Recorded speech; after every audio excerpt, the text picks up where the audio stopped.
Ciao a tutti amici di V-Drive, bentornati sul nostro canale e benvenuti in questo nostro nuovo video. Non siamo qui per provare insieme a voi la Motomorini X-Cape 649, no, perché per quello c'è qui il link diretto per la prova completa, un test ride che è stato veramente succosissimo, ma al contrario vogliamo insieme a voi entrare nello specifico delle impostazioni, i settaggi del sistema infotainment, veramente ricchissimo da poter configurare a nostro piacimento su questa bellissima off-road che può prestarsi veramente a tantissimi utilizzi. Quindi non perdiamo altro tempo, mettiamoci in sella e andiamo subito a configurarlo. Perfetto, eccoci davanti alla visione che avremo una volta saliti in sella. Prima nota che voglio fare è quella di farvi notare la rifinitura in opaco che caratterizza tutto il pannello e soprattutto la presenza alla sinistra del pannello, all'interno delle carene, di questa pratica presa USB doppia, molto utile non solo per poter caricare un dispositivo per la navigazione, ma anche il proprio smartphone. Passiamo adesso all'accensione del dispositivo. Andiamo quindi a inserire la chiave, classico giro, ed ecco qui l'accensione di tutte le spie. Prima osservazione che possiamo fare dopo l'accensione è quella di notare in primis la bellissima grafica che ci comunica di essere a bordo di una Motomorini e poi di una Motomorini X-Cape con questa animazione molto particolare e soprattutto la presenza ovviamente di tutte le spie all'esterno del pannello che vi ricordiamo essere un TFT a colori da 7 pollici. Alla sua sinistra le spie sono dal basso anabagliante, freccia sinistra, fendinebbia, ABS e spia motore. Alla sua destra abbiamo invece l'olio, la freccia a destra, l'abbagliante e per praticità ve lo riaccendo così che possiate vederlo anche voi, l'inserimento del folle e la spia della riserva carburante. Eccoci quindi tornati sullo schermo dell'infotainment, molto completo. Qui abbiamo una delle due grafiche possibili, andrò adesso a mostrarvele così che possiate scegliere insieme a me quale preferite. I comandi sono presenti solo su uno dei due blocchetti e sono soltanto 4 tasti. Abbiamo una freccia per salire, una per scendere, una che ci indica l'azione back, quindi poter tornare indietro, e un'altra set, quindi poter entrare all'interno di un menu e poterlo andare quindi a configurare. Un'altra nota degna di merito presente su questa Motomorini X-Cape è la retroilluminazione dei tasti, accessorio non comune su una moto di questo segmento e soprattutto con questo prezzo. Andiamo quindi ad analizzare un po' più nel dettaglio l'estetica e l'organizzazione dei dati all'interno dello schermo. Al centro ci viene subito indicato il valore a cui stiamo portando la nostra X-Cape, in questo caso ovviamente siamo fermi ed è 0, settato su chilometri orari.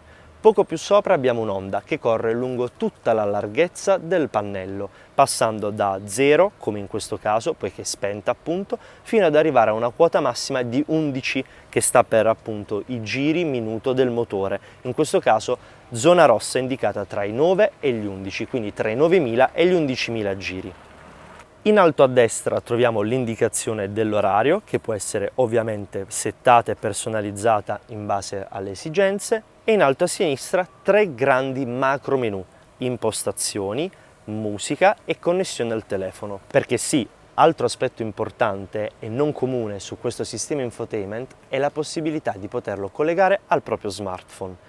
Nella parte bassa invece troviamo le informazioni di viaggio, quindi l'indicatore della temperatura liquidi all'interno della moto, l'indicatore livello carburante, che in questo caso indica 2 delle 8 tacche complete. Considerate che la riserva parte nel momento in cui verrà accesa in rosso l'ultima delle 8 tacche e da lì considerate ovviamente che la vostra autonomia sarà molto ridotta.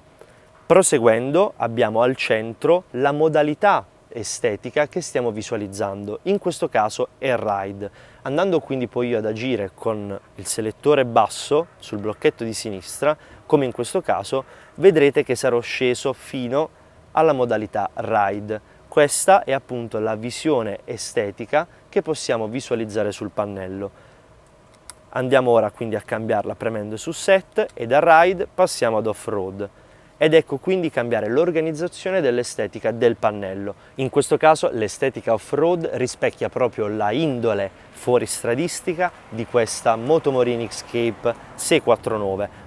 con la presenza di questa raffigurazione del pneumatico tassellato che va a simulare e sostituire il classico indicatore giri motore. Personalmente l'ho trovato molto particolare e soprattutto dà quell'accenno in più alla possibilità di potersi sporcare abbondantemente, perché no, anche su delle strade molto fangose. Continuando ora la nostra analisi dello schermo infotainment, concludiamo con le ultime informazioni presenti nella parte bassa di destra del pannello. Abbiamo quindi la comunicazione dell'autonomia residua, in questo caso 70 km, i chilometri totali percorsi dalla moto, 5149, e la marcia inserita. Ovviamente andando poi a cambiare la marcia, come in questo caso, andremo a inserire il folle e verrà anche accesa la spia all'esterno del pannello. Tornando ora nei nostri macro menu, andiamo quindi a selezionare il primo fra tutti, quello delle impostazioni.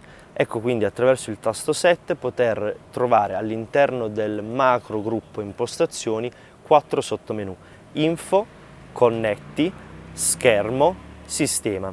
Il primo di questi 4 ci permette di poter avere un quadro più completo di informazioni all'interno del sistema di bordo, che ci comunicheranno i chilometri mancanti prima di effettuare la manutenzione del nostro mezzo, i chilometri percorsi su un secondo trip di viaggio, in questo caso è il medesimo del primo, la pressione dei pneumatici in kPa sia sul pneumatico anteriore che su quello posteriore, il voltaggio della batteria e la temperatura specifica in gradi, quindi non solo con l'avviso dell'icona della spia, ma appunto indicata anche con il grado preciso del suo livello di temperatura. Premendo adesso Back torniamo indietro e selezioniamo quindi il menu Connetti. Qui possiamo avere quindi la possibilità di poter connettere non solo il nostro smartphone, ma anche l'interfono. Ovviamente questa è una funzione importantissima, ci permetterà di poter avere qualunque dispositivo, smartphone o interfono che sia, connesso al nostro sistema infotainment e di conseguenza lo scambio delle informazioni, oltre che la visualizzazione, non sarà più impossibile, ma al contrario avremo la possibilità di poterla osservare e monitorare direttamente dal pannello. Terzo sottomenu è quello dello schermo. Entrando quindi in questo menu abbiamo 3 altri sottomenu: vista, luminosità e sfondo. Io in questo caso ho impostato la vista nella modalità notturna, perché sì, c'è anche quella diurna. In questo caso, come vedrete, l'impostazione permette di poter avere una visualizzazione con fondo bianco. Io personalmente vi consiglio di utilizzare la visualizzazione con sfondo scuro, perché vi darà la possibilità di non avere fastidiosi riflessi, soprattutto con le ore di luce più intensa, che potrebbero quindi non permettervi una facile e chiara lettura di tutte le informazioni presenti all'interno del sistema infotainment. Secondo menu all'interno della sezione schermo è quello della luminosità. Io ho preferito configurarlo nella variante manuale perché mi permette di poter avere sempre la massima luminosità e quindi non affidarmi al sensore all'interno del pannello che automaticamente regolerà la luminosità dello schermo e non sempre, come da mia esperienza è stato possibile notare, è riuscito a trovare il giusto compromesso tra illuminazione e risparmio energetico.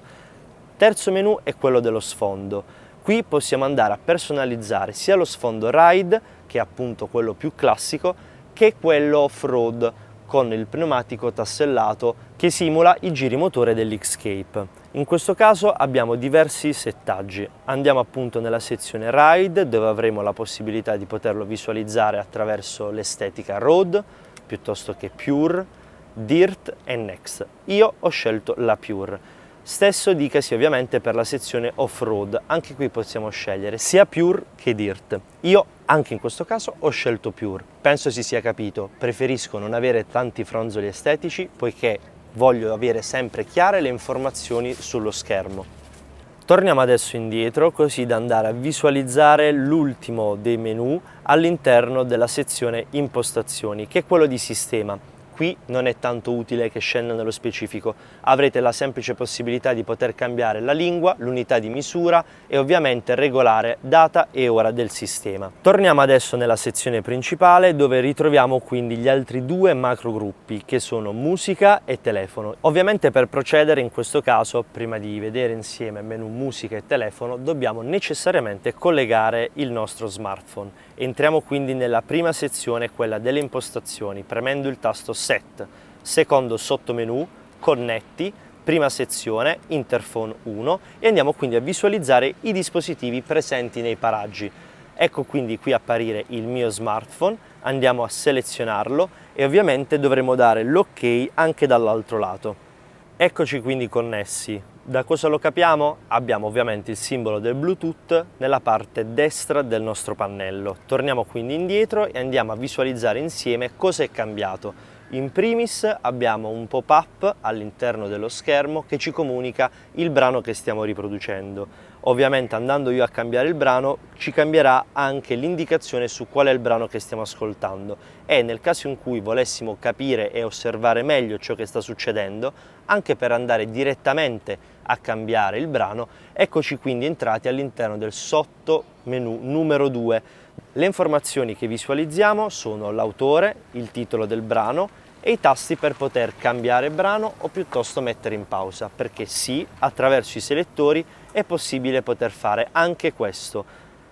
Con le frecce sopra e sotto possiamo cambiare il brano, mentre con il tasto Set mettere in pausa piuttosto che riprodurre il brano stesso. Entriamo quindi finalmente nell'ultimo menu, quello che ci dà la possibilità di poter gestire le telefonate. Clicchiamo sul tasto Set, entriamo quindi nella schermata che ci mostra le ultime chiamate effettuate. In questo caso avevo chiamato Carlo. Andiamo quindi attraverso lo smartphone a far partire un'altra telefonata ed ecco quindi comparire il livello del volume della suoneria e dell'altoparlante, il numero che abbiamo telefonato ed in più anche la possibilità di poter andare a chiudere la telefonata, come in questo caso, riportandoci quindi nella schermata principale. Il nostro completissimo video su questo sistema di infotainment è terminato. Ovviamente, come tante cose, non si può sempre pretendere la perfezione, ma in questo caso è veramente molto ricco e i settaggi ci hanno permesso di poter scendere nello specifico di tante informazioni che avremmo avuto sempre sott'occhio. Io in questo caso termino, vi ringrazio per aver visto questo video e soprattutto vi invito ad iscrivervi al nostro canale perché per voi è gratuito, per noi è una grandissima mano per poterci permettere di portare incredibili moto come queste sul nostro canale. Se nel caso non l'aveste ancora fatto, seguiteci anche sulle nostre pagine social Facebook ed Instagram e soprattutto non dimenticatevi il nostro sito www.widrive.tv dove troverete l'articolo completo di approfondimento sul test ride di questa bellissima adventure della casa bolognese. Io vi saluto e vi ringrazio ancora una volta. Al prossimo video!